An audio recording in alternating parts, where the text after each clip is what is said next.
We are continuing to follow breaking news that we've been monitoring all morning long. A 3-year-old boy was found safe after a car was stolen from Chicopee with him still inside. Welcome to Western Mass News at 12:30 on ABC 40.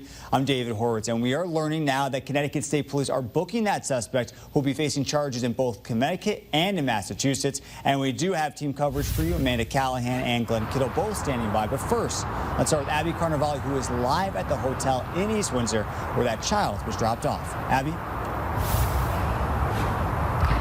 David, like you just mentioned, we are in East Windsor at the Rodeway Inn, and you're going to see the front of this hotel plenty of times over the next day, week, and months regarding this case. But I wanted to take you out back because this back parking lot is incredibly significant. It's the spot where David Charbonneau met that little boy that went missing this morning for the very first time. According to Mass State Police, the little boy was in a red Toyota Camry out of Chicopee when the vehicle was stolen with him inside of it. And after a mad dash up and down 91 this morning, the boy's part of this story ends at 9:05 a.m.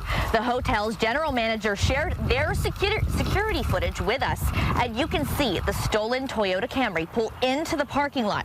He then proceeds to pull around the back parking lot where the 3-year-old was taken out of the vehicle and left alone while the suspect drove off. After 1 minute of being left alone, David Charbonneau, a guest at the hotel, found the boy in the same exact spot while taking his dog for a walk.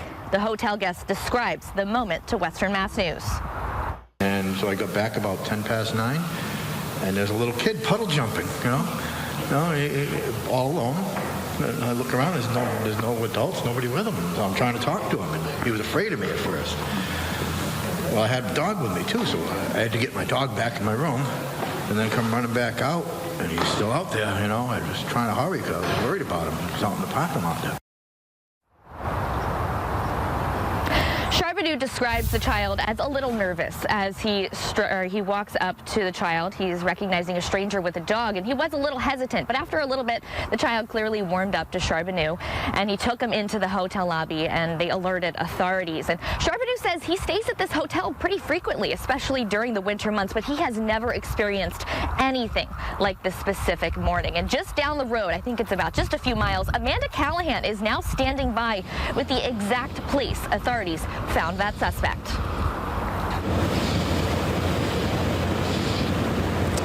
That's right, Abby. We're here in Windsor, Connecticut, just down the road from where you are. You can see behind me, this is the red Camry that had the child in it that was stolen out of Chicopee. They drove down here across state lines here to Windsor, dropped off this car in Target parking lot in Windsor after he dropped off the boy at that hotel. Then we heard that the suspect went into the Dollar Tree just across the road and went inside to go shopping. Now, we know that the suspect is in custody by state police. We do not yet know his identity, but we do know that Chicopee police were here along with local and state police from Connecticut.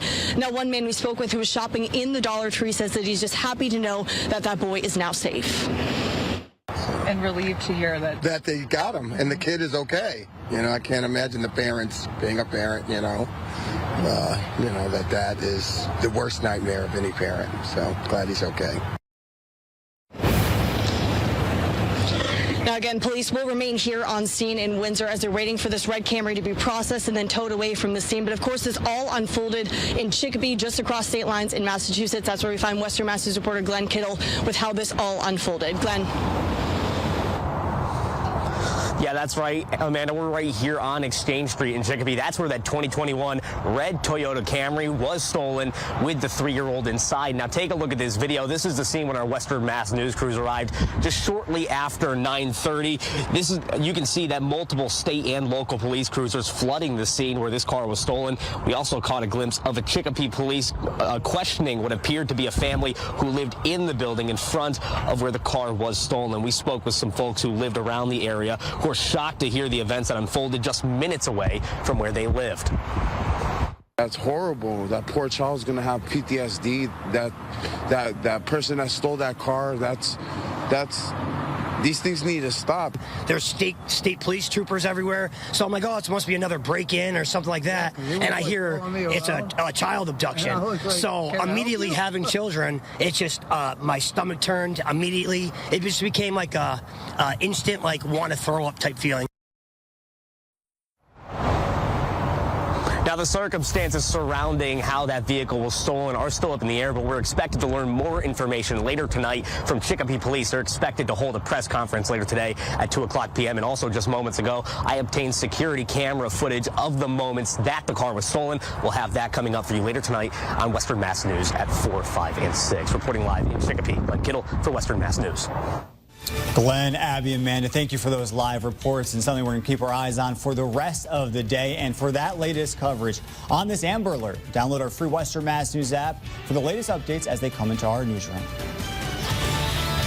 Let's turn things over now to meteorologist Liam Murphy with a look at your forecast. And Liam, you already know what I'm looking for, just some sun and warm weather. Is that on the horizon for us?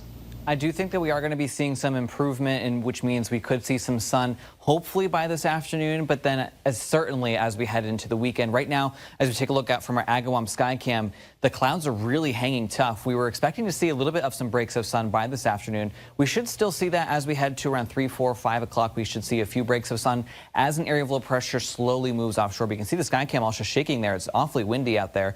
Temperatures right now in the middle and upper 40s, pretty much all up and down the Pioneer Valley, a few lower 40s across portions of the higher elevations, but the wind is definitely howling out there. These are sustained winds between about 15 to 20 miles per hour, pretty much all across Western Mass, coming in out of the northwest, with wind gusts topping 25 to 30 miles per hour all across the area. So it is a blustery day out there. As we take a look at our satellite and radar, we are starting to see the cloud cover continue to move off to the east, which is in association with the rain that we saw yesterday. That area of low pressure is just moving so slowly offshore. We're finally starting to see some improvement. You can even see the back edge of this cloud cover across portions of New York State in the Hudson Valley, working its way into Berkshire County. So hopefully as we head into the next couple of hours or so, we are going to be looking at some sunshine trying to make its way through.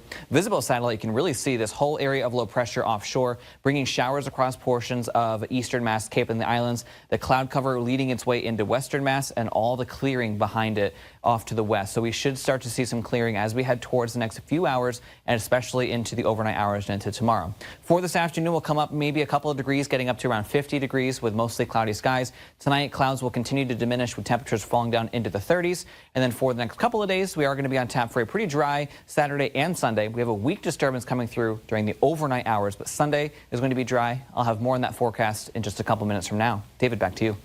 See you then. Thank you, Liam.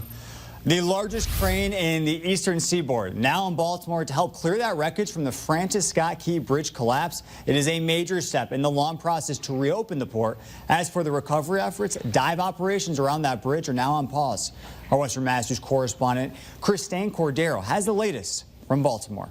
Today, the salvage operation in the Port of Baltimore has crews working around the clock. Step one of that is we're going to clear the debris from the channel. Step two is we're going to remove the vessel.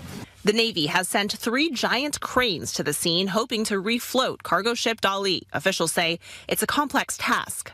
We have to get that section of bridge that is resting on the front of that vessel off of the vessel. That section weighs more than 9 million pounds and will need to be cut into pieces before it's lifted off of the ship, according to the Army Corps of Engineers, which escorted ABC News around the wreckage. Today, efforts to find the 4 construction workers whose remains are still unaccounted for are complicated by hazardous materials. The chemicals are believed to be soaps and perfumes, not an environmental threat.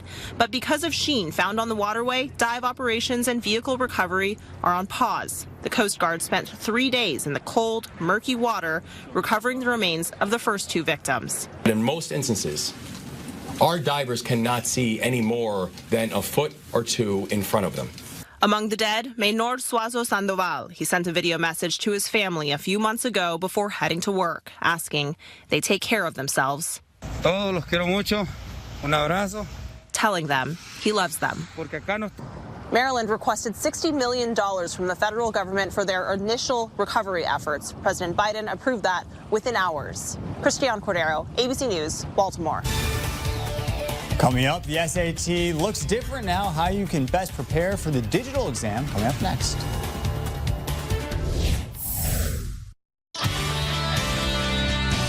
Well, we're about to finish out the month of March, so let's take a look back and see what we were dealing with throughout the month of March. We're looking at the temperatures right now throughout the entire month, and as you might recall, it was quite a bit of a warm start to the month. We had several days where we saw temperatures getting into the 60s, even into the lower 70s, so we saw those temperatures about 20 to 25 plus degrees above normal. But then towards the middle of the month, we started to turn things around. We went below average or right around where we should be for this time of year with the cloudiness, the gloominess, the cooler weather.